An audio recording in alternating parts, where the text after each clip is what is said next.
Ok, mis hermanos, luego de haber analizado los primeros capítulos de Génesis, ahora pasamos a estudiar la historia de Israel desde Abraham hasta la cúspide de la monarquía salomónica. ¿Cuáles son las promesas que Dios le hizo a Abraham? Un pueblo, una tierra y una bendición. Hay un cuarto elemento implícito que veremos más adelante y es la promesa de un rey, pero eso lo veremos luego. Así que nosotros tenemos lo siguiente: en Génesis 12 a Éxodo 18 se cumple la promesa de un pueblo. Desde Éxodo 19 hasta Levítico se cumple la promesa de gobierno y bendición, y luego de Números a Josué nosotros encontramos el cumplimiento de la promesa de una tierra, y de Jueces a Segunda de Crónicas se cumple la promesa de un rey. Entonces vamos a comenzar ahora con la promesa del pueblo de Dios. El cumplimiento parcial que comienza con Abraham e Isaac.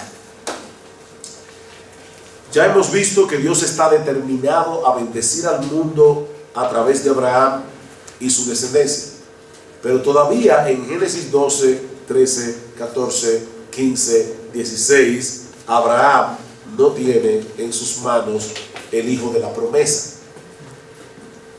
Y hay problemas para que se cumpla esa promesa. La primera es que Sara es estéril y de edad muy avanzada. Ya vimos que tanto Abraham como Sara trataron de resolver el problema con la relación entre Abraham y Agar. Pero Dios tiene que hacerle ver a Abraham tiene que aprender que para que la promesa del Evangelio se cumpla, solo Dios puede consumarlo. Abraham tiene que aprender esta lección. Años después, Sara concibe y da luz a Isaac. Y de esa manera Dios demuestra de nuevo que para cumplir el Evangelio se necesita un milagro.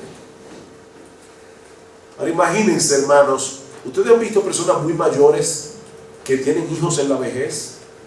Tal vez se casaron con una mujer más joven y tienen un niño. Imagínense a Abraham. Dios le promete un hijo de su esposa Sara. Nace Isaac. Isaac tiene ahora 12 años aproximadamente de edad. Y podemos imaginar el amor de Abraham por Isaac. Y entonces Dios le hace otro pedido a Abraham: sacrifica a tu hijo. Cuando nació nuestra primera hija, nuestra hija mayor, y yo leí Génesis 22 después que ella nació, o sea, yo había leído Génesis 22 varias veces. Cuando yo leí Génesis 22 teniendo a mi bebé, por primera vez yo lloré leyendo el pasaje, porque ahora podía imaginarme lo que Dios le está pidiendo a Abraham. Lleva a tu hijo al monte y sacrifícalo ahí. Hermanos, esto no solamente es un acto de obediencia incondicional, es una evidencia otra vez de la fe de Abraham en las promesas de Dios. En este punto ya Abraham había expulsado a Agar e Ismael, y Abraham le tenía cariño a Ismael, pero por la palabra de Dios él tuvo que mandarlos fuera. Ya él solo tiene a Isaac, y ahora Dios le pide que lo sacrifique. Hacer eso no era solamente un acto de obediencia extraordinario, era un acto de fe extraordinario, porque si Abraham sacrificaba a Isaac, ¿cómo se cumpliría la promesa de ser padre de una multitud? No destruía ese mandato toda posibilidad de que se cumpliera la promesa, o como dice un autor, ¿Cómo podía Abraham confiar en la palabra de Dios cuando esa misma palabra parecía contradictoria? Mire, mis hermanos, esto es un gran dilema. Dios puso a Abraham en un tremendo dilema. Y déjenme decirles algo, Dios hace eso constantemente con nosotros. Constantemente Dios nos vive pidiendo cosas que no parecen posibles y que prueban nuestra fe. Abraham sabía que el futuro de la promesa del pacto dependía de la vida de Isaac. Así que Abraham, copiando aquí una frase de uno de mis pastores, Salvador Gómez, dice Salvador que allí Abraham aplicó el razonamiento de la fe. Hay un razonamiento que es de lógica y hay un razonamiento que es de fe. El razonamiento de lógica es este: Dios tiene que estar bromeando, porque si Isaac es el hijo de la promesa y ahora me está pidiendo que lo sacrifique, debe ser que él después me va a dar otro mandato diferente, porque no puede ser. Ese es el de la lógica. El razonamiento de la fe es, bueno, Dios me dice que él me va a dar una descendencia a través de Isaac y ahora me pide que lo sacrifique. Eso debe significar que Dios lo va a resucitar. Amén. Ese es el razonamiento de la fe, porque dice en Hebreos que Abraham creyó que Dios iba a sacar a Isaac de los muertos, de donde en sentido figurado lo volvió a recibir, porque en la mente de Abraham Isaac estaba muerto. En el momento que Dios le dijo, sube al monte, lleva a tu hijo y sacrifícalo allí, para Abraham su hijo estaba muerto. Y a mí me llama mucho la atención ese pasaje de Génesis 22, porque dice que Abraham se levantó muy de mañana. Si hubiera sido yo, digo, déjame ver un rato a ver si llega otra palabra de Jehová. Se levantó muy de mañana, tomó a su hijo y fue al lugar que Dios le dijo. Ahora, aquí hay otro detalle crucial para entender esta historia. Dios no le pidió a Abraham que asesinara a su hijo. Dios le pidió que lo sacrificara. Pastor, ¿cuál es la diferencia? Hay una gran diferencia entre esos dos conceptos. Dios no le dijo a Abraham, asesina a Isaac. Lo que Dios le dijo a Abraham fue, sacrifica a Isaac. Y esa diferencia es importante porque en el Antiguo Testamento se nos enseña que todo pecador merece morir. Y por lo tanto Dios tiene derecho a pedir la muerte de cualquier ser humano. Dios tiene ese derecho.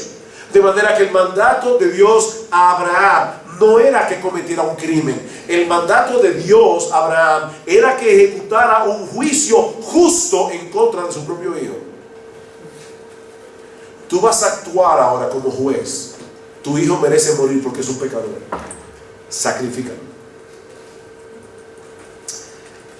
Ahora otra vez hagamos aquí un ejercicio de imaginación. Abraham está subiendo al monte con su hijo. Por más que él creyera que Dios lo iba a resucitar, el acto mismo de ejecutar a Isaac era muy fuerte emocionalmente. Y yo me imagino cuando, qué fuerte, cuando Isaac en su inocencia le dice, Padre mío, versículo 7, y él respondió, heme aquí mi hijo. Y él dijo, he aquí el fuego y la leña, mas ¿dónde está el cordero para el holocausto? Wow, yo me imagino a Abraham tragando en seco. ¿Qué yo le respondo a este muchacho? Padre, ¿dónde está el cordero? Y él le respondió, Dios se proveerá de cordero para el holocausto. Hijo mío. Cada vez que se menciona la historia, dice en el versículo 1, toma ahora tu hijo, tu único, Isaac, a quien amas. O sea, era como clavarle 4 puñales en el corazón. Toma tu hijo, tu único, o sea, a quien amas. O sea, y ahora cada vez que va subiendo dice, hijo mío, Abraham estaba destrozado en este momento. Emocionalmente, esto tiene que ser demasiado fuerte. Haberle pedido que saliera de su tierra era una cosa. Pedirle que sacrificara a Isaac Ahora, Abraham sabía que Dios iba a proveer una salida. Él no entendía cómo, pero Dios iba a proveer una salida si Isaac era sacrificado. Y nosotros lo sabemos por la respuesta que él le da a los criados. En el versículo 5 dice: dijo Abraham a sus siervos: esperad aquí con el asno, yo el muchacho iremos hasta allí y adoraremos y volveremos a vosotros. Aquí está otra vez el razonamiento de la fe. Abraham dice: yo no entiendo esto, pero yo les digo algo, le digo a sus criados: yo voy a volver con mi hijo de allá arriba. Yo no sé cómo Dios lo va a hacer, pero yo voy a volver con mi hijo. Nosotros sabemos que en el momento en que Abraham tiene el cuchillo y dice para degollarlo, o sea, otra vez, si hubiera sido yo, se lo clavo en la pierna, a ver si, pero dice, no, Abraham se lo iba a meter en la garganta. Eso es degollar. O sea, Abraham iba a meter el cuchillo aquí a Isaac. Y cuando tiene la mano alzada, aparece Cristo en el ángel de Jehová y le dice: Abraham, detén tu mano, y agarra la mano. Por eso es que Abraham le llamó a ese lugar como Jehová Jireh, porque de repente Abraham ve que hay un carnero trabado por los cuernos, y esa fue la provisión de Dios para salvar a Isaac. Siglos más tarde, el apóstol Pablo iba a usar esa figura del hijo sacrificado para mostrarnos lo que Dios estuvo dispuesto a hacer para salvarnos. Dice: el que no escatimó a su propio hijo. Eso fue lo que hizo Abraham. Abraham no escatimó a su propio hijo, sino que lo entregó por todos nosotros. ¿Cómo no nos habrá de darnos generosamente junto con él todas las cosas? ¿Qué le estaba enseñando Dios a Abraham en ese momento? Dios no solamente estaba probando su fe, Dios estaba instruyendo su fe, Dios estaba informando su fe. Dios le estaba diciendo a Abraham: la sangre de un animal no puede expiar el pecado, ni siquiera el holocausto del hijo de la promesa, que es Isaac, puede expiar el pecado. El único que puede pagar el precio del pecado es el único hijo amado de Dios. Por eso no es casualidad que en Juan 3:16 dice: el hijo unigénito de Dios. El hijo unigénito de Dios. Así que fue Dios, no Abraham, el que pagó el precio de la redención. Porque solo Dios podía hacerlo, y no a través de un carnero, sino a través de su propio hijo, el Cordero de Dios que quita el pecado del mundo. Es por eso que en el Nuevo Testamento, interesantemente, se enfoca en el amor del Padre al entregar a su Hijo, y no solamente en el amor del Hijo al venir voluntariamente a entregarse por nosotros. Algunas personas ven a Cristo como aquel que se interpuso para aplacar la ira del Padre, y es verdad, pero dan la impresión de que es que el Padre no nos ama, y ahí viene Cristo a protegernos del Padre. Pero esa no es la imagen que nos presenta el Nuevo Testamento. De tal manera amó Dios al mundo que dio a su Hijo unigénito. ¿Quién amó al mundo? Dios el Padre. En Romanos capítulo 8, versículo 5 dice: Dios muestra su amor, 5:8, perdón. Dios muestra su amor para con nosotros en que, siendo aún pecadores, Cristo murió por nosotros. ¿Quién muestra su amor para con nosotros? Dios el Padre muestra su amor para con nosotros. Así que fue Cristo el que murió, pero Pablo resalta en ese pasaje el amor del Padre al entregarlo. Y al plantearlo de ese modo, nos obliga a regresar al monte Moría, donde Abraham estuvo dispuesto a sacrificar a su hijo. Porque Dios le exigió a Abraham que lo hiciera, que sacrificara a su hijo en holocausto. Abraham estuvo dispuesto a hacerlo, pero al final de la historia nosotros sabemos que Abraham no tuvo que sacrificar a Isaac, pero Dios sí. Dios sí tuvo que entregar a su hijo. Dios subió con su hijo al monte Calvario. Dios el Padre estaba allí, llevándolo a la cruz. Y cuando ese hijo de su amor que siempre había hecho lo que agradaba al Padre, gritó desamparado: Dios mío, ¿por qué me has desamparado? Dice Edmund Clooney: el Padre pagó el precio de su silencio.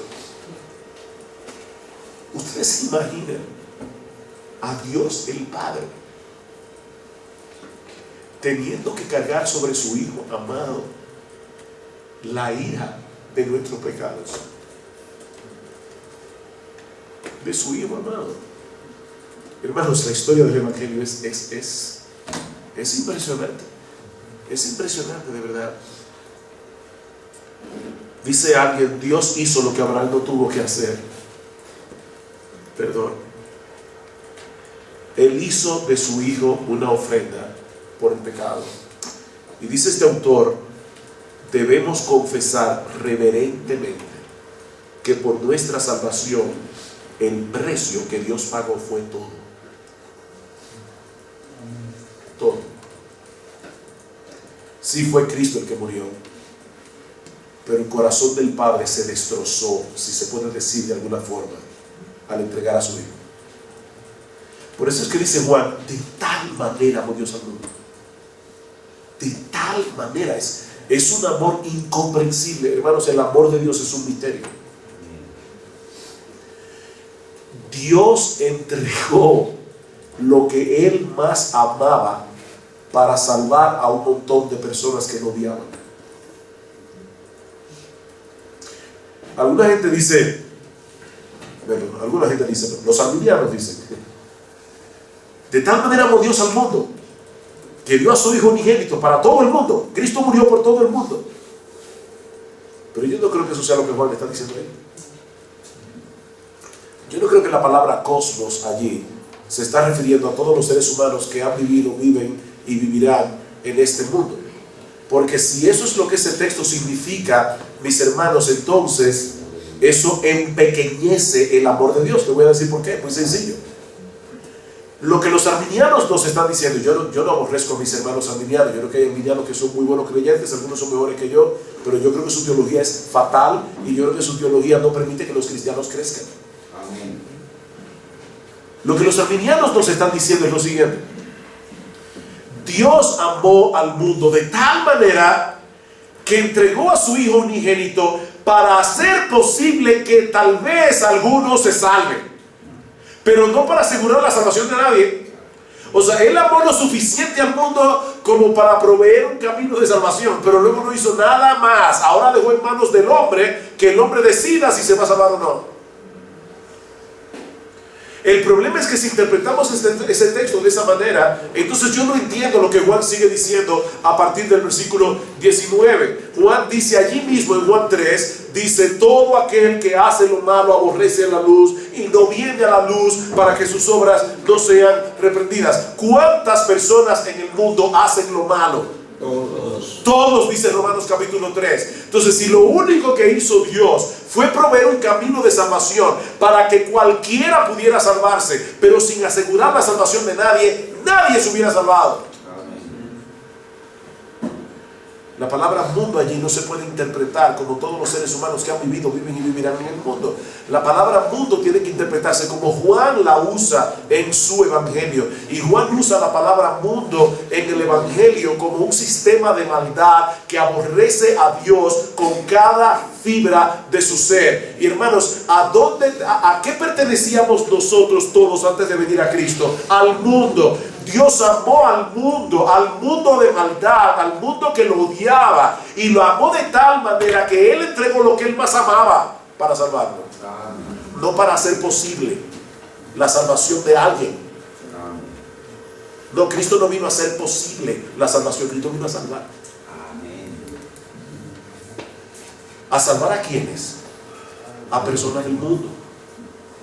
De tal manera amó Dios al mundo que hizo lo que Abraham no tuvo que hacer, que dio a su Hijo unigénito. Por eso es que en 1 de Juan capítulo 4 dice el apóstol Juan: nosotros le amamos a Él porque Él nos amó primero. En esto se mostró el amor de Dios para con nosotros, en que Dios envió a su Hijo unigénito al mundo. ¿Para qué? Para que vivamos por Él. En esto consiste el amor, no en que nosotros hayamos amado a Dios, sino en que Él nos amó a nosotros y envió a su Hijo en propiciación por nuestros pecados. En propiciación. ¿Qué es el propiciatorio?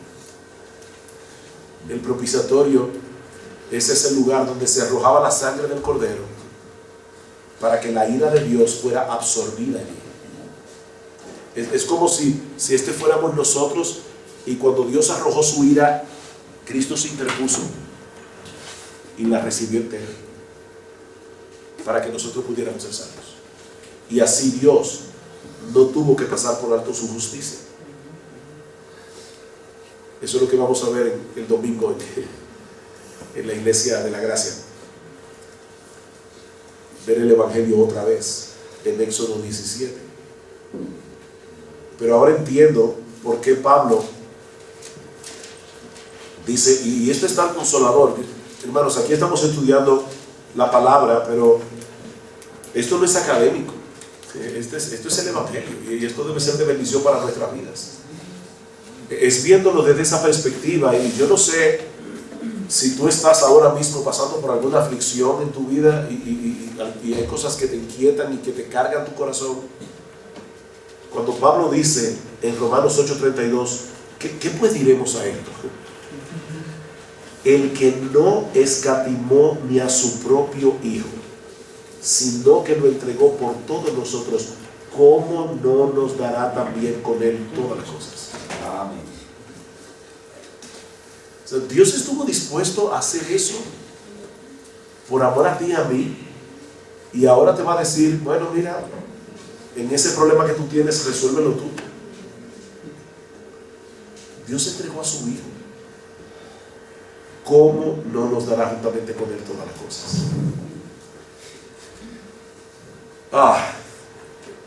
Vamos a hacer algo, hermanos. No es que vamos a tomar ningún receso, pero yo quisiera que alguien que se sienta motivado, vamos a adorar a Dios y vamos a orar y vamos a darle gracias de verdad por su Hijo y por Cristo y por el Evangelio. Hermano Carlos, usted, ora. Dios, te damos muchas gracias por todo lo que tú has hecho.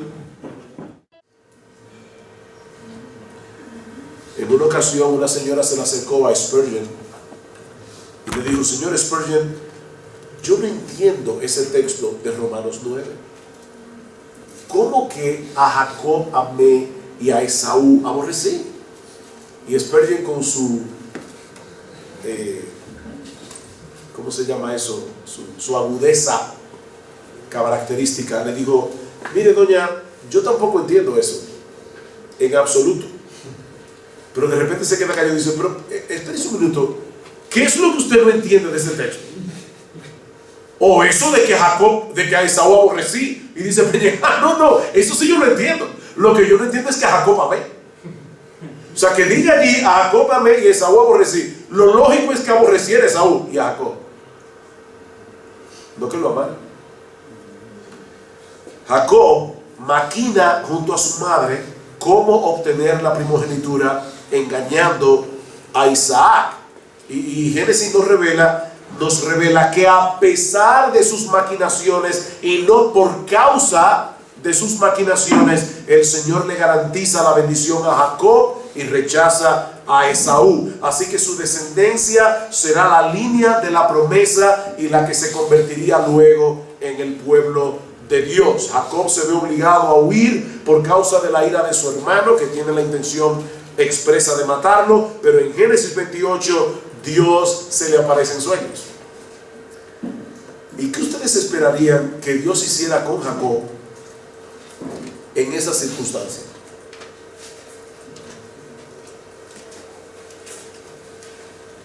¿Qué hubieran hecho ustedes si hubiera sido Dios? Ahí está Jacob huyendo de su hermano por haber engañado a su papá, por haber engañado a su hermano, y ahora se le aparece Dios. ¿Qué nosotros esperaríamos que hiciera Dios? Regañarlo y decirle, mira lo que te pasa, por estar haciendo las cosas de una manera incorrecta. Eso es lo que yo hubiera esperado, pero eso no es lo que hace Dios. Dice que llegó a cierto lugar, durmió allí, versículo 11, porque el sol se había puesto, y soñó. Y he aquí una escalera que estaba apoyada en tierra y su extremo tocaba en el cielo. Y he aquí ángeles de Dios que subían y descendían por ella. Y he aquí Jehová estaba en lo alto de ella, el cual dijo: yo soy Jehová, el Dios de Abraham tu padre y el Dios de Isaac. La tierra en que estás acostado te la daré a ti y a tu descendencia. Será tu descendencia como el polvo de la tierra, y te extenderás al occidente, al oriente, al norte y al sur. Y todas las familias de la tierra serán benditas en ti y en tu simiente. He aquí yo estoy contigo y te guardaré por donde quiera que fueres, y volveré a traerte a esta tierra, porque no te dejaré hasta que haya hecho lo que te he dicho. Cuánta gracia. Porque la verdad es que lo que Dios debe haber hecho con Jacob era decirle: ¿sabes qué? Yo te había escogido a ti para que fueras la línea de la promesa y bendecir a alguno a través de ti, pero lo siento mucho, Jacob, te quito la promesa y se la voy a dar ahora a Esaú. Pero Dios no es así. Más adelante, probablemente esta escalera que vio Jacob, por favor no se imaginen una escalera de pintor, porque podemos ver una escalera con dos palos y unos no, lo que probablemente Jacob soñó fue un sigurat. Un sigurat es una especie de torre que es en forma de escalera y muy probablemente similar a la de la torre de Babel. Esa aparentemente es la idea que el texto hebreo quiere presentarnos. Así que probablemente, si eso fue así, lo que Dios le está diciendo es: Jacob, solo yo puedo establecer una comunicación entre el cielo y la tierra, no el hombre. Y muchos años después, el Señor Jesucristo hace alusión a este sueño de Jacob hablando con Natanael.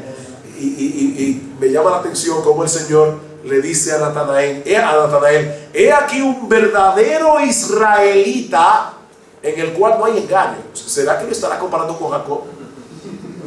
Porque ahí sí había engaño. Pues he aquí un verdadero israelita en el cual no hay engaño. Y allí el Señor le dice: yo soy la escalera de la que soñó Jacob. Tú vas a ver ángeles que suben y descienden sobre mí. Así que ese sueño de Jacob se hizo realidad en la encarnación de nuestro Señor Jesucristo. Dios descendió en la persona de su Hijo para habitar en la tierra. Así que Cristo es el vínculo entre la tierra y el cielo. Él es el verdadero Betel, la casa de Dios, Emmanuel, Dios con nosotros. Luego de ese incidente, Jacob llega a la casa de su tío Labán, y esto lo voy a resumir completamente. Ustedes conocen la historia.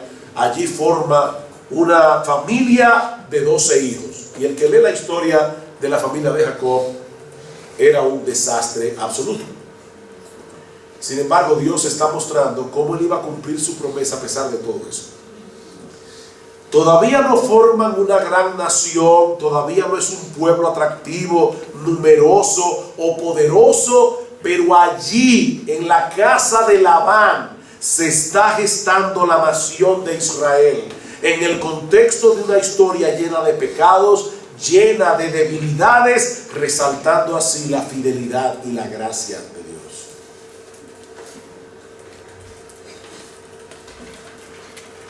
José. De los 12 hijos de José, de los 12 hijos de Jacob, José es el preferido. Y ustedes conocen también esa historia. No voy aquí a llover sobre mojado.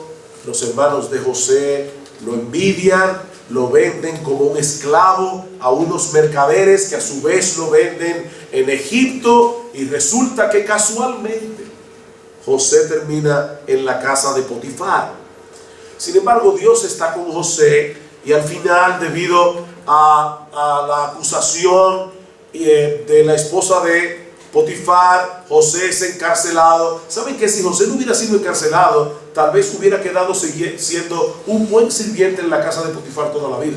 Pero resulta que al ser encarcelado, en la cárcel conoce al copero del rey y al panadero del rey, ambos tienen un sueño, José se los interpreta, al panadero le cortan la cabeza, al copero lo restituyen y José le dice: cuando te restituyan en tu puesto, acuérdate de mí. El copero se olvida de José hasta que 2 años después, de repente el faraón tiene un sueño y el copero se acuerda de José. Así que llaman a José, José le interpreta el sueño. Por esa interpretación, José salva a la nación de Egipto y salva a todas las naciones de alrededor. Y Faraón lo nombra segundo en la tierra de Egipto. Sin embargo, la tierra de Canaán, donde todavía estaban Jacob y sus hijos, no fue tan afortunada. Estaba sufriendo la hambruna. Van a Egipto, se encuentran con su hermano a quien maltrataron, vendieron y dieron por muerto. Y cuando José les revela su identidad, los hijos de Jacob pensaron: aquí se acabó todo. Imagínate este hombre al que nosotros le hemos hecho tanto mal y ahora tiene tanto poder. Ellos imaginaron que José iba a vengarse de sus hermanos. Pero aquí vemos, hermanos, lo que es una buena teología. José era calvinista. José creía en la soberanía de Dios. Era un calvinista antes de Calvino. José creía en la soberanía de Dios. Y como José creía que Dios tiene el control absolutamente de todo, aún del pecado de los hombres. Dios no lleva a los hombres a pecar, pero Dios controla el pecado de los hombres. Si no fuera así, mis amados hermanos, tendríamos mucha razón para vivir temblando. Si Dios solamente controla en este mundo lo que está bien hecho, Él no controla casi nada. Pero Dios tiene control de todo. Así que Dios no movió a los hermanos de José a venderlo, pero Dios sí dejó que ellos siguieran la inclinación natural de su corazón, porque vendiendo a José iban a lograr el propósito de Dios. Así que José se revela a sus hermanos y le dice: no os pese el haberme vendido acá, Dios me envió acá para preservación de vida. Génesis capítulo 45 versículos 4 al 9, Génesis capítulo 50 versículos 19 al 20. A mí me da risa al ver la actitud de los hermanos de José, porque cuando muere Jacob, ahí ellos piensan: ahora sí, ya murió papá. Y entonces ellos me dicen: mira, antes de morir papá nos dejó dicho que te dijéramos a ti que no tomaras venganza. Y otra vez la doctrina de José lo guardó. Ustedes pensaron mal contra mí. Fíjense que José no los eximió de responsabilidad. Ustedes pensaron mal contra mí, mas Dios lo encaminó a bien. Así que Dios siempre tuvo todo bajo control. Fue Dios quien procuró la estancia de José en Egipto. Fue Dios quien lo colocó en esa posición política. Fue Dios el que trajo la hambruna en Canaán. Fue Dios el que hizo que los hermanos de José fueran a buscar ayuda, porque a través de todo eso Dios preservó el futuro de su pueblo. Como dice Van Roberts, Dios siempre interviene para asegurarnos de que las promesas del Evangelio sean protegidas, aunque no siempre entendemos cómo lo hace. A veces nosotros vemos algo muy claramente beneficioso para nosotros y decimos: wow, qué bueno es Dios, mira cómo me pasó esto y esto y esto. Pero de repente nos pasa algo que a nuestros ojos parece malo, y entonces ahí uno dice: ¿qué es lo que está pasando ahora? El mismo Dios que hizo aquello está haciendo esto. Lo que pasa es que tú no sabes cómo es que Dios está bendiciéndote en medio de esa aflicción. Un aspecto importante de esta narrativa es que, a pesar de la fidelidad de José y de la evidente protección de Dios sobre su vida, no es a través de José que viene la línea mesiánica. Es a través de Judá. Otra vez la gracia inefable de Dios. Porque Judá no tuvo una buena historia tampoco. La historia de José domina los capítulos 37 al 50 del libro del Génesis, pero recuerden lo que veíamos ayer. Ya en el capítulo 38 nosotros vemos indicios de que Judá es el hijo de la promesa. En el relato de Tamar, ¿recuerdan cómo tuvo a Fares y cómo luego Fares es el tatarabuelo de David? Bueno, yo no sé si es un tatara, pero es un tatara algo. Así que a pesar de la conducta impropia de Judá, las bendiciones que Dios le prometió a Abraham vendrían a ser una realidad a través de la familia de Judá, no a través de la familia de José. Si hubiera sido por Jacob, José era su favorito y Jacob hubiera bendecido a José. Sin embargo, cuando en Génesis 49 Jacob, inspirado por el Espíritu de Dios, está bendiciendo a sus hijos, le dice a Judá en el versículo 8: Judá, te alabarán tus hermanos, tu mano en la cerviz de tus enemigos, los hijos de tus padres se inclinarán a ti. Cachorro de león, Judá. Apocalipsis capítulo 5, versículo 4 en adelante: no llores, he aquí que el león de la tribu de Judá ha vencido, y él puede abrir el libro y sus sellos. Y me volteé a ver y vi a un cordero como inmolado. Dice: cachorro de león, Judá, de la presa subiste, hijo mío, se encorvó, se echó como león, así como león viejo, ¿quién lo despertará? No será quitado el cetro de Judá, ni el legislador de entre sus pies, hasta que venga Silo, y a él se congregarán los pueblos, atando a la vid su pollino, y a la cepa el hijo de su asna. Lavó en el vino sus vestidos, y en la sangre de uvas su manto. Una promesa muy enigmática la de Jacob, pero hay algo claro aquí. Va a venir un legislador y va a venir de Judá. Más adelante, en la profecía de Balaam, nosotros vemos lo mismo. En Números capítulo 24, los versículos 9 y 17. Hermanos, en cierta forma, la narrativa de Génesis 12 al 50 es decepcionante. Decepcionante. La historia de los patriarcas, como dice un autor, no se conforma a nuestras expectativas sobre los padres fundadores de una nación. Los Estados Unidos, ¿verdad?, tienen a sus padres, George Washington, tienen a los padres fundadores, tienen a Jefferson, tienen a todos aquellos que firmaron el acta de independencia y cuentan historias fantásticas de qué tipo de hombres eran estos. Nosotros hablamos de Bolívar, hablamos ¿cómo es? San José de San Martín. José de San Martín. Hablamos de todos los próceres. Yo no conozco todos los próceres colombianos, pero sé que Bolívar es uno de ellos. Bueno, cuando hablamos de los próceres de la nación de Israel, qué historia, qué historia. Dice este autor: este no es el tipo de historia que un pueblo escribiría para sí mismo. Lejos de ser una narración romántica e idealizada, todos los patriarcas, desde Abraham a Isaac, Jacob, a José, son presentados como hijos de Adán, en todo su orgullo, cortedad de vista, traicioneros, codiciosos, ignorantes y egoístas. ¿Fueron los patriarcas fieles a Dios? No siempre, pero Dios permaneció siendo fiel. Y esa, a final de cuentas, es la historia del Génesis. Lo que Moisés le muestra al pueblo de Israel en el libro sobre los comienzos es que los patriarcas no son los héroes de la historia de Israel. En última instancia, la historia no es acerca de ellos.